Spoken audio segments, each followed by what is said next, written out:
Anda kembali di CNN Indonesia Today. Pemerintah Indonesia melalui Bapepti telah merilis sebanyak 229 jenis aset kripto. Hal ini memberikan kepastian hukum bagi para pemain investor di atas risiko spekulasi aset kripto yang tinggi. Minat terhadap aset kripto kian meningkat di tengah berbagai ketidakpastian global, sebut saja kala perang dagang antara Amerika Serikat dan Tiongkok dan juga kini pandemi COVID-19.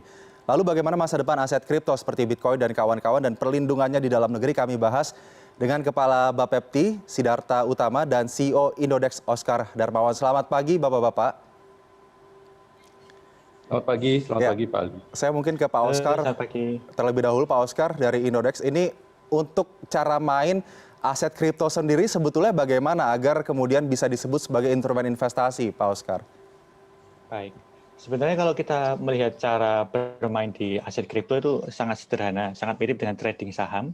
Jadi setiap trader itu nanti akan menentukan harga beli dari kripto yang diinginkan, kemudian mereka menentukan harga jual yang diinginkan juga. Pada saat terjadi kesepakatan pasar, baru saat itu transaksi terjadi.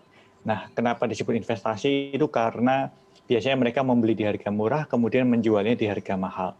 Tapi aset kripto itu tidak mirip dengan produk investasi yang menjanjikan keuntungan berapa persen, karena pada dasarnya ini mirip sekali dengan trading saham ya. Kalau kita membeli di saat tepat dan menjual di saat tepat, itu baru terjadi capital gain. Tapi kalau kita membeli di harga yang tinggi kemudian menjualnya di harga murah, itu justru bisa menimbulkan kerugian.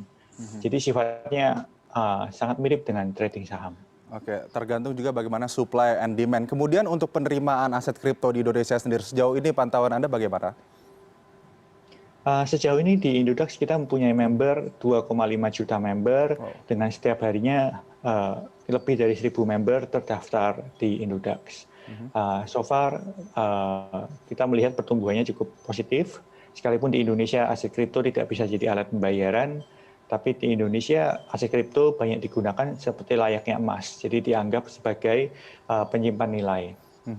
Oke, saya langsung lempar kalau begitu ke Pak Sidarta. Pak Sidarta melihat antusiasme yang tinggi sampai ada 2,5 juta member di Indodex begitu. Sebetulnya bagaimana Bapepti mengatur aturan main untuk aset kripto ini sendiri?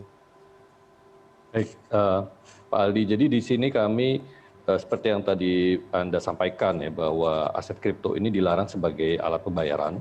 Jadi aset kripto hanya dapat digunakan sebagai alat investasi. Nah, itulah yang akan kami atur bagaimana melakukan perdagangan aset kripto sebagai alat investasi, di mana tujuan pengaturan ini adalah untuk pertama melindungi kepentingan dari nasabah ya, memastikan bahwa transaksi dapat dilakukan secara aman, dan yang kedua adalah agar dapat mendorong perdagangan aset kripto ini terus berkembang ke depan dengan menjalankan tata kelola yang baik. Nah, untuk itu kami telah mengeluarkan sejumlah aturan yang bertujuan seperti yang tadi saya sampaikan. Ya, jadi tujuannya misalnya yang pertama adalah kami mengeluarkan aturan pada tahun 2019 mengenai ketentuan teknis penyelenggaraan pasar aset fisik kripto. Kemudian yang terakhir, pada tahun 2020 kami menentukan atau menetapkan daftar aset kripto yang dapat diperdagangkan di pasar fisik aset kripto. Nah, jadi dengan keluarnya aturan pada tahun 2020 ini pada bulan Desember, hanya aset kripto yang terdaftar dalam peraturan tersebut yang dapat diperdagangkan. Dan dalam hal ini kami telah melakukan evaluasi ya terhadap aset kripto yang ada, dan kami mempertimbangkan faktor misalnya keamanan dari aset kripto tersebut, termasuk juga likuiditasnya, sehingga kriterianya ini aset kriptonya harus yang masuk dalam 500 ya market cap aset kripto terbesar. Selain itu kami juga memperhatikan faktor keamanan seperti yang tadi telah disampaikan ya. Jadi sejauh mana memang aset kripto ini telah memanfaatkan blockchain. Oke, jadi 229 aset kripto yang dirilis oleh Bapepti tersebut, kemudian apakah ini akan serta-merta memberikan juga perlindungan terhadap para pemain ataupun trader di kripto ini? Ya, jadi diharapkan dengan berdagang hanya pada yang terdaftar di Bapepti, maka aset kripto tersebut telah memenuhi syarat tertentu, ya, sehingga risiko misalnya kemungkinan sulit menjual aset kripto tersebut karena tidak liquid, ya, atau faktor keamanannya itu dapat diperkecil dengan hanya melakukan perdagangan pada aset kripto yang terdapat dalam daftar tersebut. Oke, saya ke Pak Oscar. Pak Oscar, dari beragam jenis aset kripto yang diakui oleh Bapepti kemudian sudah diperdagangkan di pasar fisik berjangka di Indonesia, sebetulnya mana yang kemudian mendapatkan popularitas tertinggi atau paling banyak diincar oleh investor? Sampai sejauh ini Bitcoin dan Ethereum masih menjadi startnya ya, masih menjadi apa yang difavoritkan oleh para trader di Indonesia. Sebagaimana kalau di internasional juga Bitcoin dan Ethereum yang masih paling difavoritkan sih. Salah satu alasannya karena memang secara likuiditas dan market cap, Bitcoin dan Ethereum menempati posisi pertama dan kedua di dunia. Apakah kemudian sistem blockchain ini sendiri begitu akan bisa terenkripsi dengan sangat baik begitu dengan kriptografi yang ada sehingga memang benar-benar bisa meminimalisasi hal-hal yang tidak diinginkan seperti mungkin kalau kita berbicara soal digital adanya manipulasi yang masuk begitu. Sejauh ini blockchain masih membuktikan diri sebagai salah satu teknologi yang paling bisa dipercaya dalam menjaga database-nya ya. Jadi dalam arti hampir semua sistem yang menggunakan blockchain itu secara tidak ada resiko dari third party risk-nya. Karena jaringan blockchain sendiri kan desentralisasi dan terenkripsi.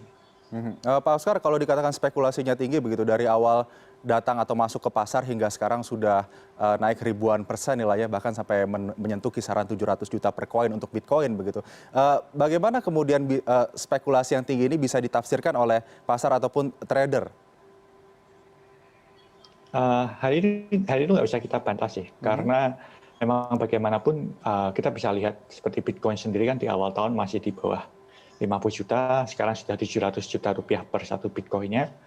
Memang produk Bitcoin dan produk kripto ini produk yang sifatnya sangat spekulatif. Oleh karena itu sangat diharapkan para masyarakat yang mencoba trading kripto ini berhati-hati ya. Jadi karena sifatnya memang naiknya cepat, turunnya cepat, naik turunnya cepat sekali. Jadi memang tapi banyak orang yang mengatakan high risk high gain.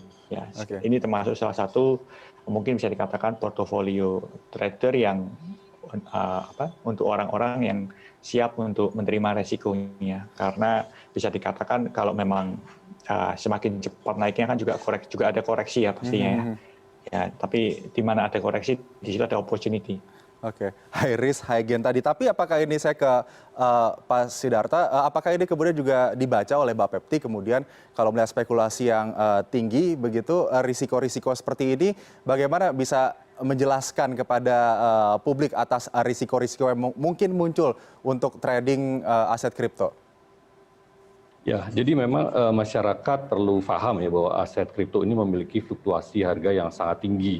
Dengan demikian mereka dalam melakukan investasi dalam aset kripto harus memastikan bahwa dana yang digunakan adalah dana untuk investasi jangka panjang ya, bukan untuk misalnya dana yang digunakan untuk keperluan konsumsi atau untuk pengeluaran lainnya ya, seperti misalnya untuk melakukan pembayaran biaya kuliah dan seterusnya.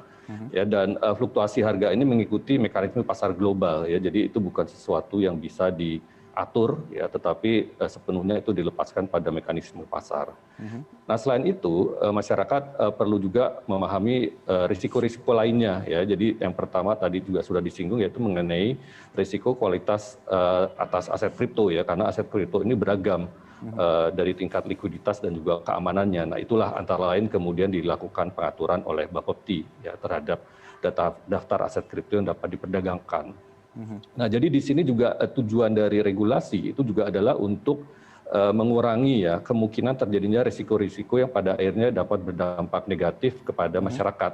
Ya, jadi misalkan pada saat mau melakukan jual beli itu masyarakat atau si calon investor ini harus menempatkan dananya dan juga menempatkan aset kriptonya di pedagang. Nah, untuk itu kan ada kemungkinan hilang kan. Nah, oleh karena itulah dilakukan pengaturan untuk memastikan bahwa kemungkinan ini kecil sekali gitu. Antara lain pengaturannya sekarang dengan regulasi yang baru itu juga akan ada lembaga clearing ya, lembaga clearing yang akan menyimpan sebagian dana dari nasabah tersebut, kemudian juga ada lembaga yang menyimpan aset kriptonya.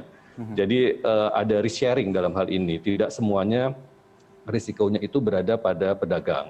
Selain itu juga akan ada dua lapis pengawasan. Yang pertama, pengawasan pertama dilakukan oleh bursa berjangka, melakukan pengawasan. Yang berikutnya adalah Bapepti yang melakukan pengawasan terhadap ekosistem perdagangan aset fisik. Ya, jadi tujuannya ini semuanya tentunya adalah untuk meningkatkan ya keamanan dalam bertransaksi di aset kripto. Demikian. Baik, kami mohon maaf sekali waktu kami sangat terbatas. Terima kasih Pak Oscar Darmawan, CEO Indodax, dan juga Bapak Sidarta Utama, Kepala Bapepti, untuk sharingnya kepada CNN Indonesia Today pada pagi hari ini. Selamat pagi.